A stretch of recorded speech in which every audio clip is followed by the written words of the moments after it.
Cinderella. कई साल पहले थी एक अति सुंदर और दयालु लड़की सिंड्रेला। सिंड्रेला की माँ उसके बचपन में ही चल बसी थी। कम उम्र से ही सिंड्रेला को अपने पिताजी का और अपने सौतेली बहनों का ख्याल रखना पड़ा, क्योंकि उसकी माँ असल में उसके पिता की दूसरी पत्नी थी। सिंड्रेला की बहनें उसको बिल्कुल पसंद नहीं करते थे। बड़े होने के बाद भी वे सिंड्रेला को नौकरानी की तरह रखते थे और बुरा बर्ताव करते थे।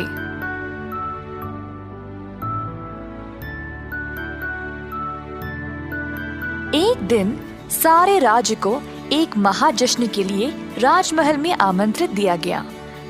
सिंड्रेला 17 वर्ष की हो चुकी थी और महाराज ने राज्य की सारी जवान लड़कियों को ग्रैंड बॉल के लिए बुलाया था।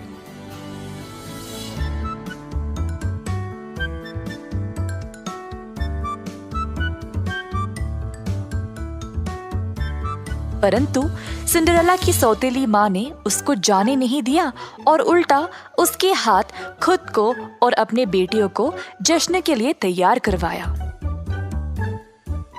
दिन भर उससे काम करवाया।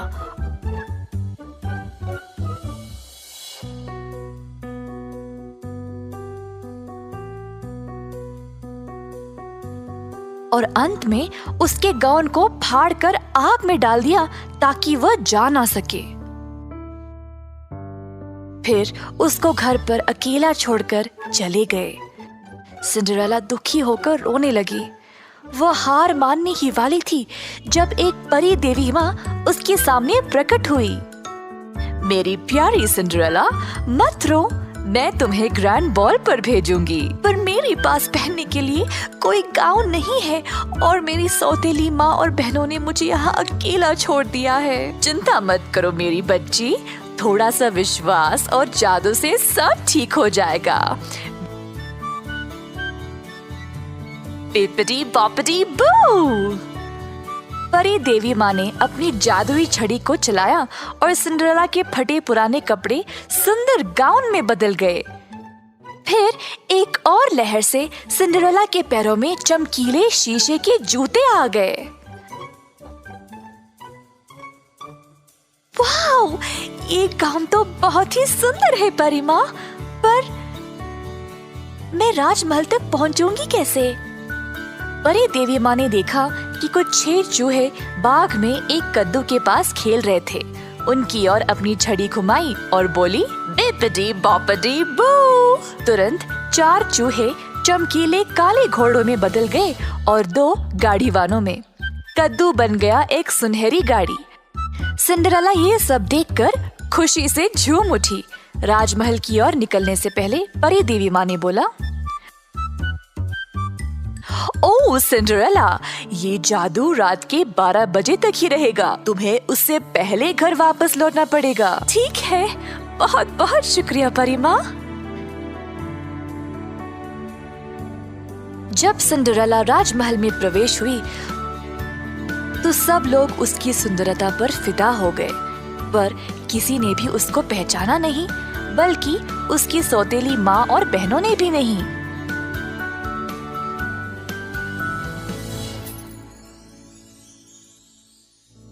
सुंदर राजकुमार को सिंड्रेला को देखते ही उससे प्यार हो गया। उसके पास गया और पूछा, क्या तुम मेरे साथ डांस करोगी? हाँ। राजकुमार ने पूरा समय सिर्फ सिंड्रेला के साथ डांस किया। सिंड्रेला राजकुमार के साथ इतनी खुश थी कि उसको समय का पता ही नहीं चला।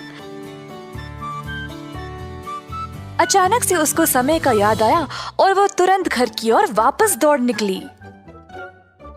ओह नहीं, मुझे जाना पड़ेगा, बोली सिंड्रेला और राजमहल से बाहर निकलने लगी। जल्दी में उसका एक शीशे का जूता निकल आया और सिंड्रेला को उसको वापस उठाने का समय भी नहीं था।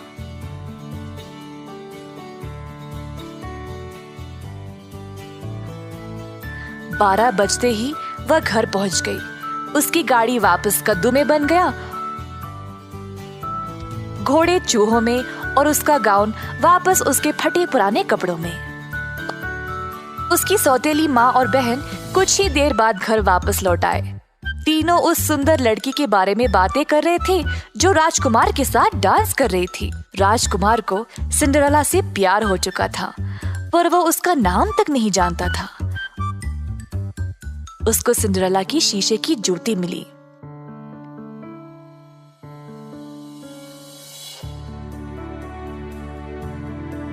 मैं उसको ढूंढ के रहूंगा।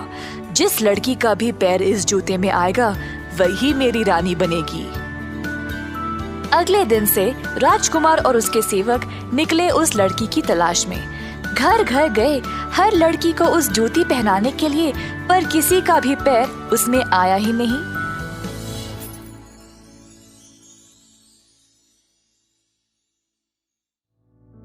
अंत में राजकुमार सिंड्रेला के घर आया। सौतेली बहनों ने अपने पैर जोर जबरदस्ती उस जूती में डालने की कोशिश की, पर हो ही नहीं पाया।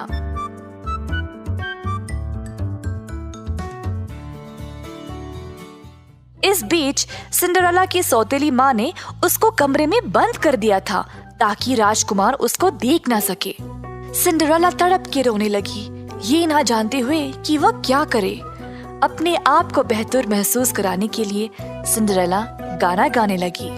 इसी दौरान अब राजकुमार ने हार मान ही ली जब अचानक से उसको सिंड्रेला की सुरीली आवाज सुनाई दी। राजकुमार ने सौतेली माँ से पूछा कि क्या घर में कोई और बालिका थी।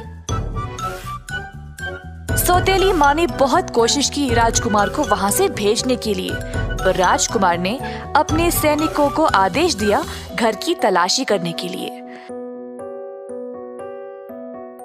आखिरकार सिंड्रेला को ढूंढ लाया गया और फिर जब उसने जूती को पहना तो उसको अच्छे से आ गया।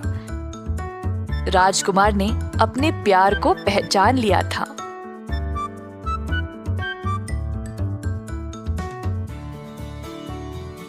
सिंड्रेला, क्या तुम मेरी रानी बनोगी? तुम दयालु और धैर्यवान हो। जी हाँ मेरे राजकुमार। तो अंत में सिंड्रेला और राजकुमार की शादी हो गई और दोनों ने खुशी से अपनी जिंदगी का शुरुआत किया। सिंड्रेला ने अपनी बहनों को भी माफ कर दिया। वह एक बहुत ही दयालु महारानी थी और सारी प्रजा उससे बहुत प्यार करती थी।